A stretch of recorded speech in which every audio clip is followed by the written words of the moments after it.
आनंदपुर एक छोटे से गांव में मोहन अपनी पत्नी और अपने 10 वर्षीय बेटे के साथ एक छोटे से घर में रहता था। मोहन के माता-पिता बचपन में ही गुजर चुके थे, इसलिए वह खेती-बाड़ी या मजदूरी करके अपना और अपने परिवार का गुजारा करता था।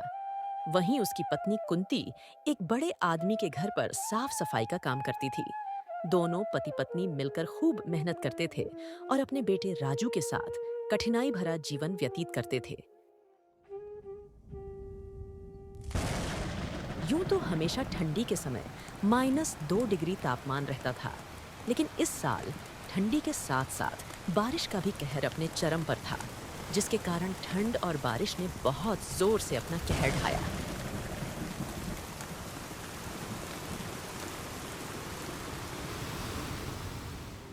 इस वजह से आनंदपुर गांव के लोग बहुत ही ज्यादा ठंड और बारिश से डरे हुए और परेशान थे। दिन हो या रात, लोग बारिश और ठंड के कहर से बेहद परेशान थे। हे भगवान, यह कैसी लीला है आपकी। देख रहे हैं राजू के पापा, इस साल कितनी ज्यादा ठंड और बारिश पड़ रही है। इतनी तेज बारिश और ठंड में काम करना भी बहुत मुश्किल हो गया है। घर से बाहर निकलते ही पैर ठंड के मारे जमने लगते हैं। इतनी ज्यादा ठंड और बारिश में तो घर से बाहर निकलने का मन भी नहीं कर रहा है। न जाने इस साल की ठंडी कैसे कटेगी। हाँ सीमा, इस साल तो ठंड के साथ साथ बारिश भी अपना कहर ढा रही है। न जाने हम गरीबों का क्या होगा। सीमा और मोहन आपस में बात कर ही रहे थे, तभी राजू अपने पिता से बोला। बाबा, मैं भी आपके साथ आज खेत पर जाना चाहता हूँ। मुझे भी देखना है कि आप खेत पर कैसे काम करते हैं। नहीं राजू, बाहर बहुत ठंड है। इतनी सर्दी में बाहर जाना ठीक नहीं है। तुम अपनी माँ के साथ घर पर ही रहो। घर के अंदर रहोगे तो सुरक्षित और गर्म रहोगे। ठंड में बाहर घूमना सही नहीं है, इसलिए मेरी बात मानो और बाहर मत जाओ। नहीं बाबा, मैं भी आपके साथ खेत पर चलूंगा। ले चलो ना मुझे भी। माँ, बाबा से बोलो ना कि मुझे भी खेत पर लेकर जाएं। मैं भी देखना चाहता हूँ कि वहाँ क्या क्या होता है और आपकी मदद करना चाहता हूँ। प्लीज मुझे भी साथ ले चलो।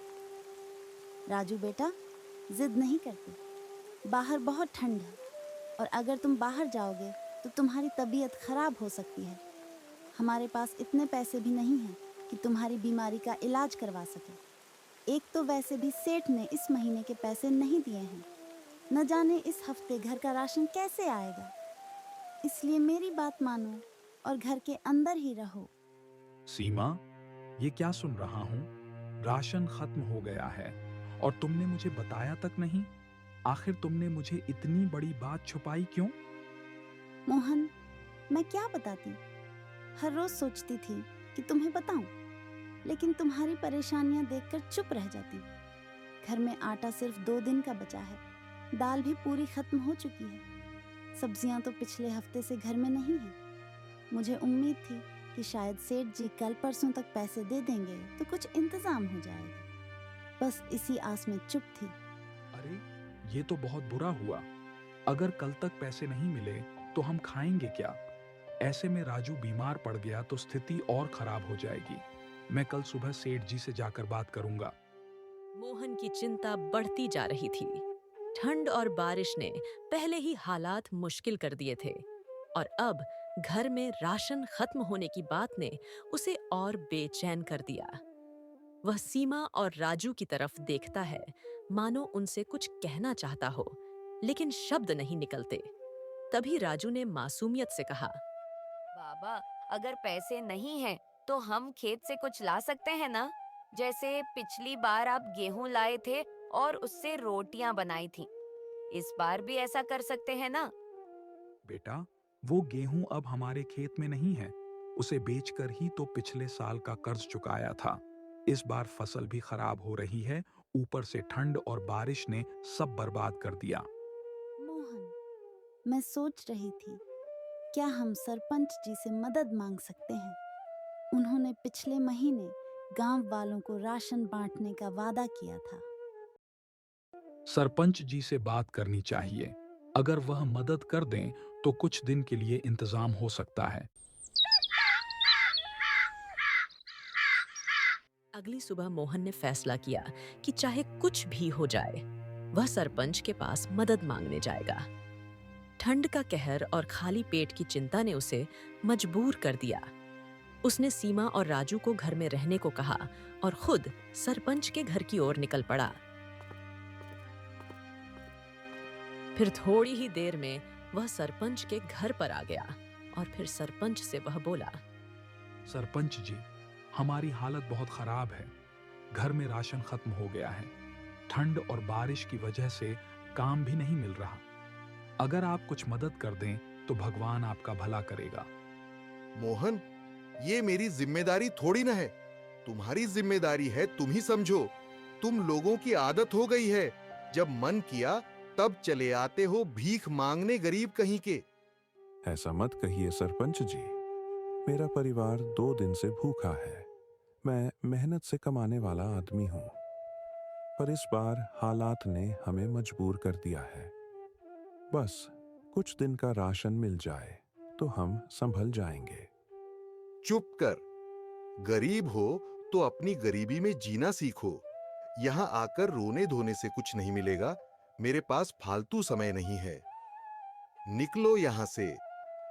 सरपंच की यह बात सुन के मोहन का दिल टूट गया। उसने एक बार फिर हाथ जोड़कर कहा, सरपंच जी, आप हमारे गांव के मुखिया हैं। अगर आप ही हमारी मदद नहीं करेंगे तो कौन करेगा? मोहन की यह बात सुनकर सरपंच को बहुत तेज गुस्सा आया और वह अपने नौकर को आवाज लगाते हुए बोला, अरे रामू, इसे बाहर निकालो और आइंदा मेरे घर में इसे ना घुसने देना। फिर सरपंच ने उसे धक्के मारकर बाहर कर दिया। अब मोहन भारी मन से घर की ओर चल दिया। जैसे ही वह घर आया, उसने देखा कि सीमा बिस्तर पर लेटी हुई है और राजू भी उसके पास बैठा हुआ है। बाबा, माँ की तबीयत बहुत खराब हो गई है। वह कुछ बोल नहीं रही है। हे भगवान, ये क्या हो गया? सीमा, कुछ बोलो ना, कुछ तो बोलो ना। ऐसे चुप मत रहो, तुम्हें कुछ नहीं होगा। मोहन, अब ठंड और भूख ने मुझे तोड़ दिया है। मुझे माफ कर दो। मैं तुम्हारा और राजू का साथ अब शायद नहीं दे पाऊंगी। अब मोहन की आंखों से आंसू बहने लगे। उसने सीमा का हाथ पकड़ा और रोते हुए बोला, नहीं सीमा, ऐसा मत कहो। तुम हमें छोड़कर नहीं जा सकती। मैं कुछ करता हूँ, तुम ठीक हो जाओगी।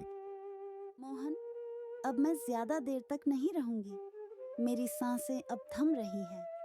तुम राजू का ख्याल रखना। अब मोहन घर के बाहर जाकर पड़ोसियों को आवाज लगाई, लेकिन ठंड और बारिश के कारण कोई मदद के लिए बाहर नहीं आया।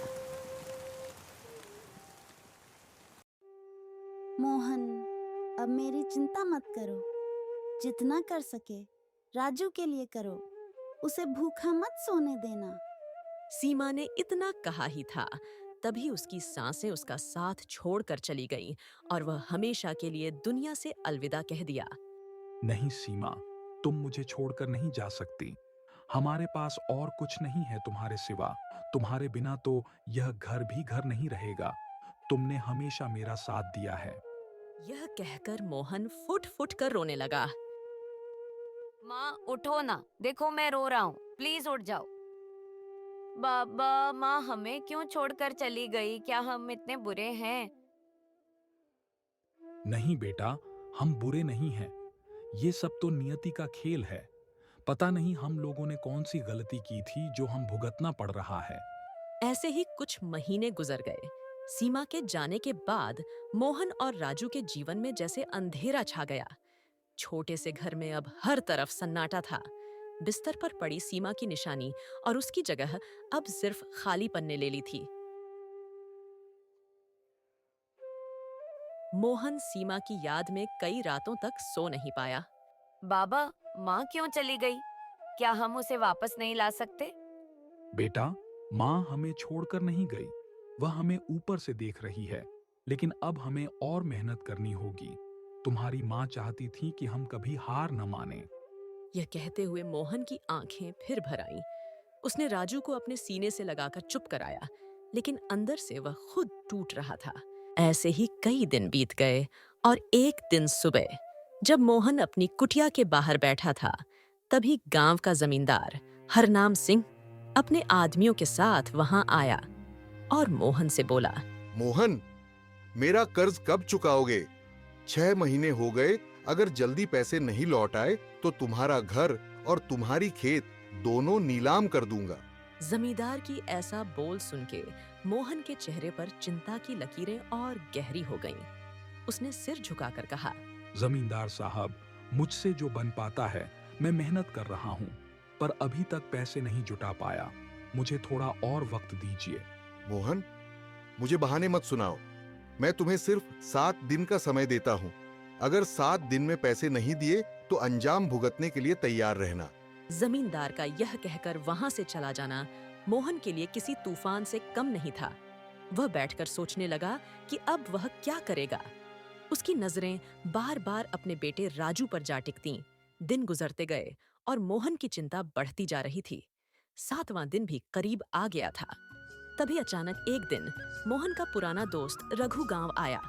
रघु और मोहन बचपन के साथी थे, लेकिन कई साल पहले रघु रोजगार की तलाश में शहर चला गया था। अब वह काफी पैसे वाला हो चुका था। रघु जब मोहन के घर पहुंचा तो उसने देखा कि मोहन परेशान बैठा है। अरे मोहन, तू इतना परेशान क्यों है? क्या हुआ? फिर मोहन ने अपने दोस्त को सब कुछ बताने लगा। जमींदार के कर्ज और उसकी धमकी के बारे में सुनकर रघु का दिल पसीज गया। वह तुरंत मोहन से बोल, तू चिंता मत कर मोहन, दोस्त की मदद करने के लिए ही दोस्त होता है। ये ले पूरे पैसे, जाकर जमींदार का कर्ज चुका दे। रघु की यह बात सुनकर मोहन की आंखों में आंसू आ गए और वह रघु से बोला, तुमने आज मुझे और मेरे बेटे को नई जिंदगी दी है। मैं कभी तुम्हारा यह एहसान नहीं भूलूंगा। अगले ही दिन मोहन जमींदार के घर पहुंचा और सारा कर्ज चुका दिया। जमींदार यह देखकर हैरान रह गया, लेकिन उसने पैसे लेकर मोहन को कर्ज मुक्त कर दिया। जमींदार साहब, मैं आपके सारे पैसे चुका दिए। अब आपका पैसा हमारे पास एक भी रुपया नहीं है। वह तो ठीक है, लेकिन एक बात बता, इतने सारे पैसे तेरे पास आए कहाँ से? पैसे कहीं से भी आए, आपको आपके पैसे मिल गए ना। इतना कहकर मोहन वहां से चला गया। वह थोड़ी ही दूर गया था, तभी उसको रास्ते में एक पुरोहित जी मिले और वह मोहन से बोले, वत्स, तुम्हारी पत्नी के बिना तुम्हारा जीवन अधूरा लग रहा है। मैं देख सकता हूँ कि तुमने उसके लिए कितना दुख दर्द सहा है। पुरोहित जी की यह सब बात सुनकर मोहन भावुक होकर कहा, पंडित जी, मैंने अपनी पत्नी को खोकर बहुत कुछ सहा है। अगर वह वापस आ जाए तो मेरा परिवार पूरा हो जाएगा। मेरे बेटे को अपनी माँ की जरूरत है। मोहन की यह बात सुनकर पुरोहित जी कुछ देर के लिए चुप हो गए। फिर उन्होंने गहरी सांस ली और अपनी झोली से एक छोटा सा दीपक और चमकीला सिक्का निकाले और बोले, बेटा, यह दीपक और यह सिक्का तुम्हारे लिए वरदान है। आज रात चंद्रमा की रोशनी में इस दीपक को जलाकर इस सिक्के को अपने घर के उस स्थान पर रख देना जहां तुम्हारी पत्नी की सबसे प्रिय चीजें रखी थी। पूरी श्रद्धा और विश्वास के साथ प्रार्थना करना। जो भी ईश्वर उचित समझेंगे वही होगा। मोहन ने पंडित जी की बातों पर पूरा विश्वास किया। उसी रात उसने दीपक को जलाकर सिक्के को सीमा की पुरानी साड़ी के पास रखा। वह प्रार्थना करते हुए फूट फूट कर रोने लगा। हे ईश्वर, अगर मेरी मेहनत और सच्चाई का कोई मूल्य है तो मेरी पत्नी को मुझे लौटा दीजिए। मेरे बेटे को उसकी माँ चाहिए। धीरे धीरे दीपक की लौ तेज होती गई। कमरे में एक अद्भुत प्रकाश फैल गया। अचानक जैसे किसी ने पुकारा हो, मोहन ने एक जानी पहचानी आवाज सुनी। उसने पीछे मुड़कर देखा तो सीमा वहां खड़ी थी। सीमा को देखकर मोहन की आंखों से आंसू बहने लगे। उसने भावुक होकर कहा, सीमा, यह सच है या कोई सपना? तुम वापस आ गई। मोहन, मैं भी तुम्हें और हमारे बेटे को बहुत याद करती थी। तुम्हारी सच्ची प्रार्थना और पंडित जी के वरदान ने मुझे वापस बुला लिया। सुनकर मोहन बहुत प्रसन्न हुआ। तभी उसकी आंखें खुल गईं। वह देखा कि वह सपना देख रहा था। मोहन की आंखें खुलते ही उसे एहसास हुआ कि वह सपना देख रहा था। वह कुछ पल के लिए स्तब्ध रह गया। उसकी आंखों में आंसू थे और दिल तेजी से धड़क रहा था। सपना इतना सजीव था कि उसे लगा जैसे सीमा सच में उसके पास थी। इधर बारिश और ठंड दोनों मिलकर आनंदपुर में कहर ढाई जा रही थी। मानो ऐसा लगता था कि इस ठंडी में पूरा अमृतपुर पानी से जलमग्न हो जाएगा। अगली सुबह मोहन जैसे तैसे करके दूसरों के घर में झाड़ू लगाने का काम करने लगा, जिससे 2 पैसे और 2 वक्त की रोटी का इंतजाम हो जाता था। दिन महीने गुजरते गए और राजू भी अब बड़ा हो गया था। एक दिन वह अपने पिता से बोला, बाबा, अब आपको काम करने की कोई जरूरत नहीं है। मेरे को सेठ धनी राम के यहाँ नौकरी मिल गई है। अब मैं कम कर घर का गुजारा चला लूंगा। आप बस आराम कीजिए, आपकी उम्र भी हो गई है आराम करने की। नहीं बेटा, तुम कैसी बातें कर रहे हो? तुम तो बहुत छोटे हो। अभी इतनी छोटी उम्र में तुम काम करने जाओगे, ये मुझे अच्छा नहीं लगेगा। नहीं बाबा, मैंने बोल दिया ना, आप आराम करिए तो बस आराम करिए। अब आपकी उम्र कम करने की नहीं रह गई है। अब राजू अपने पिता की जिम्मेदारी अपने कंधों पर ले लिया और धनीराम के यहाँ काम करने लगा, जिससे उन लोगों का जीवन अब खुशी खुशी व्यतीत होने लगा। समय के साथ साथ सीमा की भी यादें धीरे धीरे उनके दिमाग से मिटती गईं।